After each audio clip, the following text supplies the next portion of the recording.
Coconut ice cream.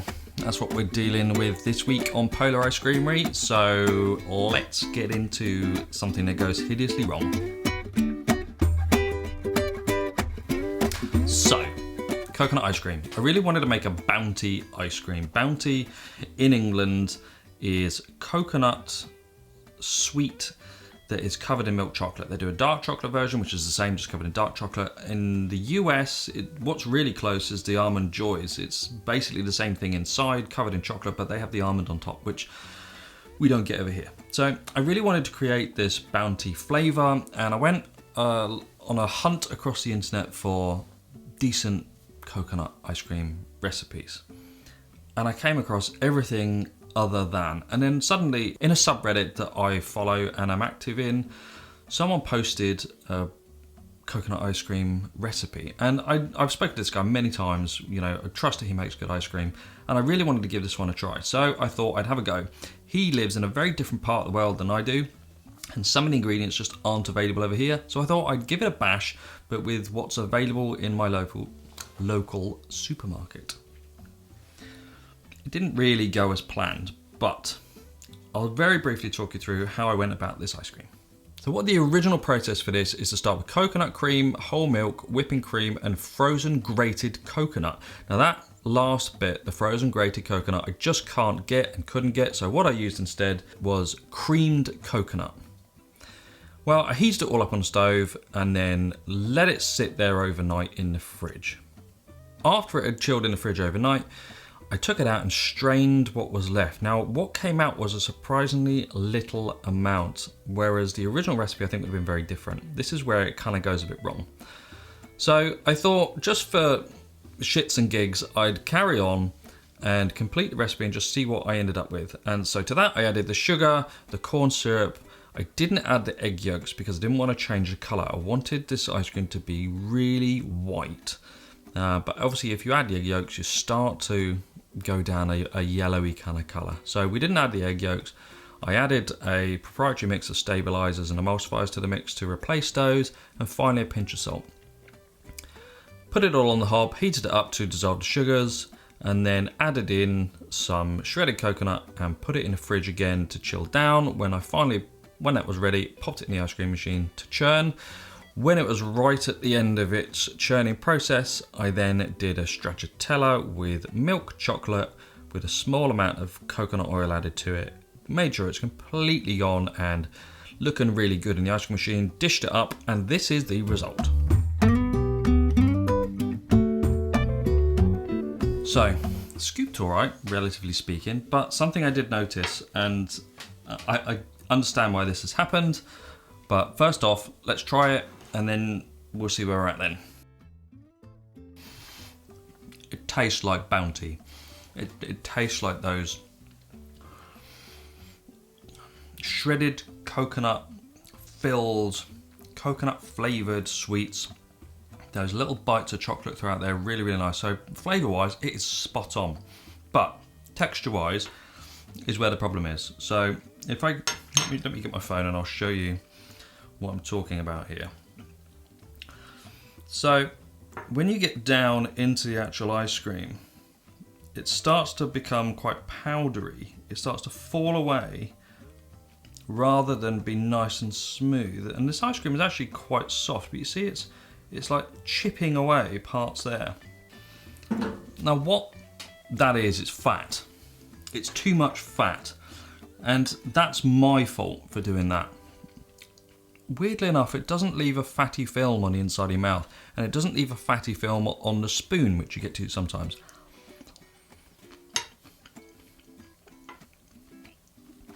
It tastes really good. But where I went wrong was the ingredient that is not available to me here is the frozen coconut flesh. I looked and I just can't get it. Could I have bought coconut? Yes. Would it have been very different to what this other person was using? Yes. It would have been very different kind of product. So I used this creamed coconut, which is coconut flesh that is milled down into not a paste, because there's still quite a lot of coconut pieces in there, But after using it and you start looking at the ingredients, you see it. Yes, it's made of 100% coconut, but with a fat content of 65%. After putting that in the recipe, I'll leave that there. After putting that in the recipe, everything disappeared. What I was left with was maybe 15 grams maximum of coconut solids removing from that original mix. And you know that the original recipe would have had basically all of that coconut flesh come back out. So the infusion of coconut flavour didn't work because all this additional fat went into the base. And from that point on, it was just never going to work. It was never going to be a really good ice cream. So what have we done? We've done it again, but without this, and gone about it a slightly different way because it's what we've got available in our shops.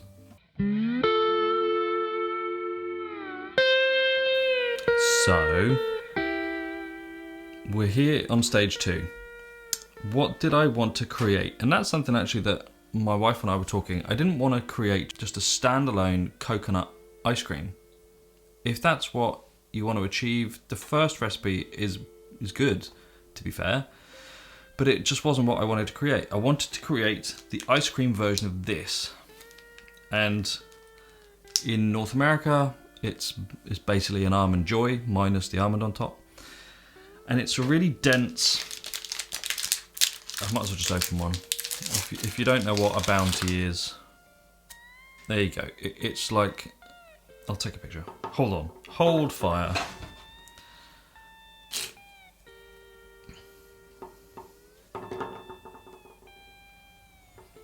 It is essentially, there we go, lots and lots of desiccated coconut that's all kind of squidged together, covered in chocolate. That's what I wanted to create. I didn't just want a coconut ice cream, I wanted to create the frozen version of a Bounty chocolate bar. So I made another recipe with some different ingredients, and actually the result was okay. We're gonna get some scooped up in a minute, I'll show you, but it still isn't right. It's still not what I wanted. But let's get some scooped up and I'll just explain then why it's not what I wanted. The problem I had with the first recipe is the process used something very different. Frozen coconut flesh, I just couldn't find it. And, you know, if you live in central London, maybe you might be able to find that somewhere in an Asian supermarket, but where I live, it was just a no-go. So I modified the recipe to suit my needs, my plan, my goal. And actually, I've already tried this, I'm not gonna lie. The result is really good. It's got that chocolate stracciatella. It's got lots of the coconut in it. I mean, it doesn't have enough coconut. I think ultimately I would need to add some more desiccated coconut for my purpose. But you know what? It's not bad at all. Quick thumbnail shot while we're talking, but grab a spoon. But when you try the Bounty or the Almond Joy, it's sticky. It's sticky coconut. It's chewy. I love Bounties. The texture of this one is much better than the first part of this video. It scoops more traditionally. The first one was a little dry. This one, it has a really unique problem.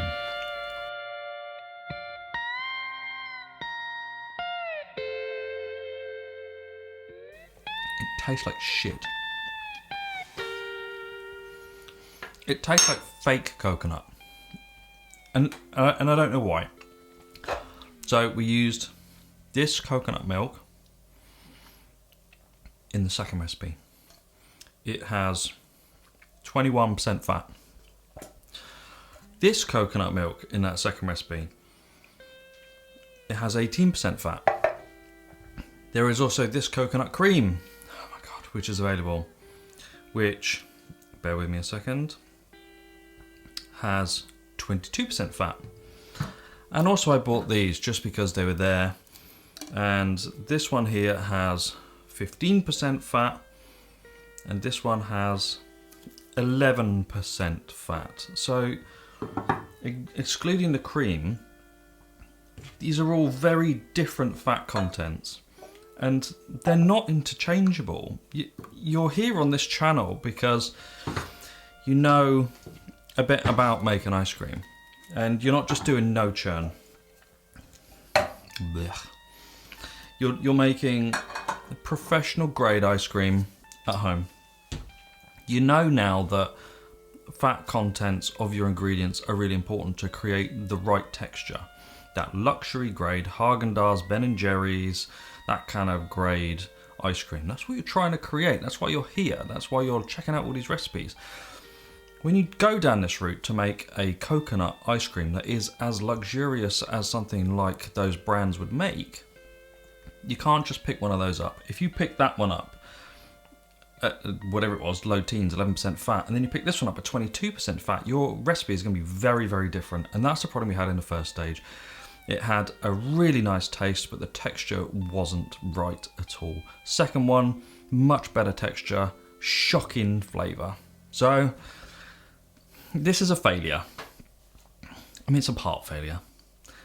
I've created a much better coconut ice cream, or I should say a much better bounty ice cream.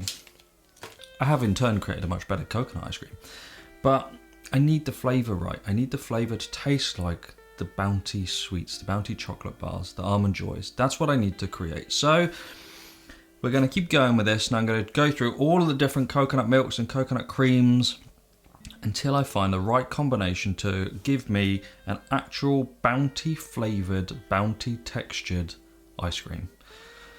I might be here a while, so if you want to see how this turns out, don't forget to like and subscribe, and hopefully we'll see you next time. The coconut conundrum continues.